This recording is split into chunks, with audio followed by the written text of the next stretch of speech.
Welcome back to English Holiday. We are so happy you're here with us today. Yeah, welcome back, everyone. And if this is your very first time listening, hello, welcome. We are so glad you found us. So, if you're new here, let me explain the name, English Holiday, because learning English should feel like a holiday.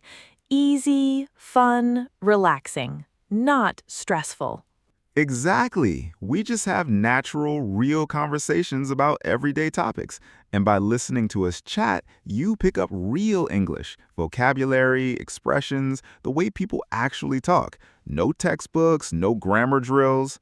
Just conversation, like two friends talking over coffee.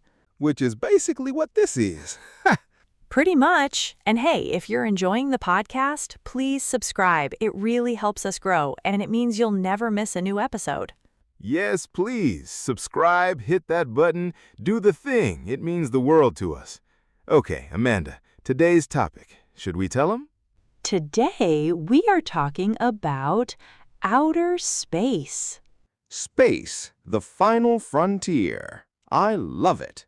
We're going to talk about planets, stars, black holes, galaxies, all of it. And we'll introduce lots of useful vocabulary along the way. It's going to be a good one. Let's go.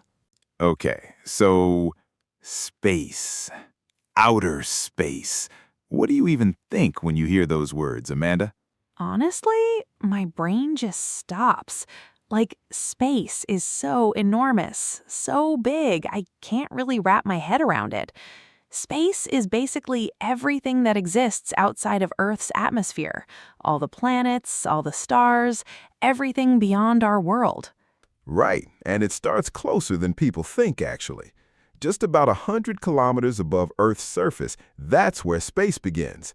There's even a name for that boundary, the Kármán line. Oh, I love that. It makes space feel almost reachable, but then once you're out there, it's a vacuum, meaning there's no air, no sound, nothing. No sound. That always gets me.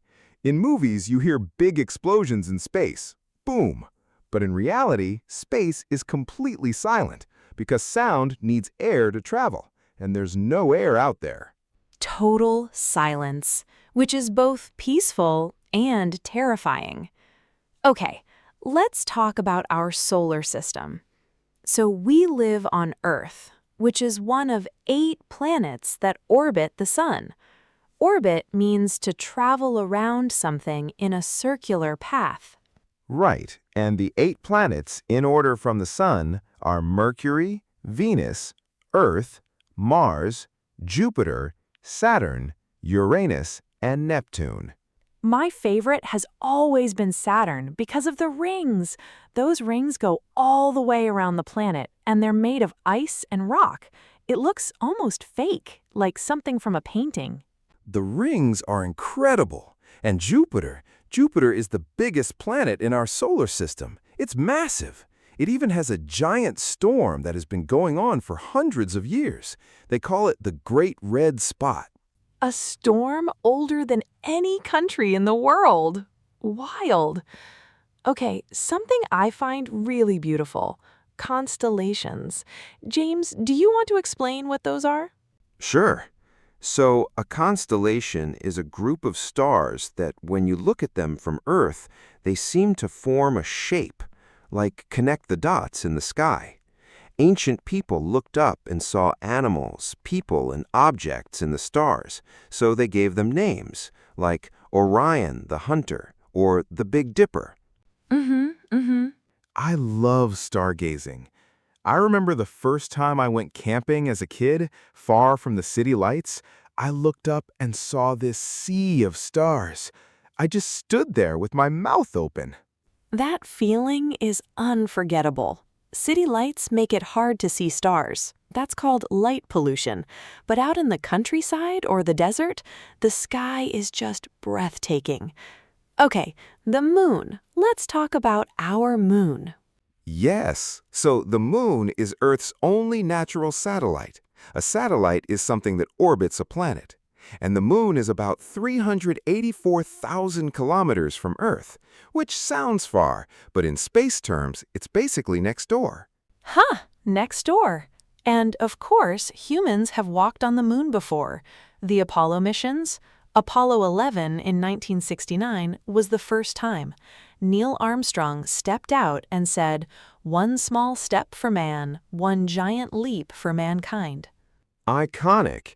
And now NASA, the American Space Agency, has a new project called Artemis. The goal is to return humans to the moon, including the first woman and the first person of color to walk on the lunar surface. Right. And Artemis is also about using the moon as a stepping stone, a base, before going even further, like to Mars. Mars. So Mars is the fourth planet from the sun, and it's often called the red planet because the soil there is actually red. And getting to Mars is not easy at all. With today's technology, a one-way trip would take about 7 to 9 months. Each way, so the round trip could be well over a year just in travel time. And along the way, astronauts have to deal with radiation, isolation, limited food and water. It's a massive challenge. Massive! But people are working on it. Companies like SpaceX have big plans for Mars. It's exciting and a little scary at the same time. Okay, let's zoom way out. We've been talking about our solar system, but that's just a tiny part of something much bigger. The Milky Way galaxy. So a galaxy is a huge collection of stars, gas, and dust, all held together by gravity. Our galaxy, the Milky Way, has somewhere between 100 and 400 billion stars in it. Billion. Billion. And the Milky Way is just one galaxy. Scientists estimate there are around 2 trillion galaxies in the observable universe. 2 trillion! I cannot picture that number. I really can't. And some of those galaxies are so far away that the light from them takes billions of years just to reach us. Which brings us to light speed. Yes! So light travels at about 300,000 kilometers per second. That is the fastest anything can move in the universe. And when we measure how far away things are in space, we use light years. A light year is the distance that light travels in one full year. It's a measure of distance, not time. Right.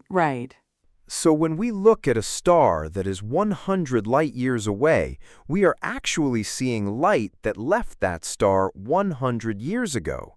We're looking into the past. That blows my mind every single time. The star we're looking at might not even exist anymore. It could have exploded thousands of years ago and we just don't know it yet. Exactly. Okay, shooting stars. Have you ever seen one, Amanda? Yes, it's so fast. You barely catch it. So a meteor, which is what we call a shooting star, is actually a small rock from space that enters Earth's atmosphere and burns up, creating that quick streak of light across the sky. Most of them are tiny and never reach the ground. But if one does survive and hit the ground, it's called a meteorite. And there are whole regions in space full of these rocks, like the asteroid belt. It's between Mars and Jupiter, full of rocks and asteroids orbiting the sun.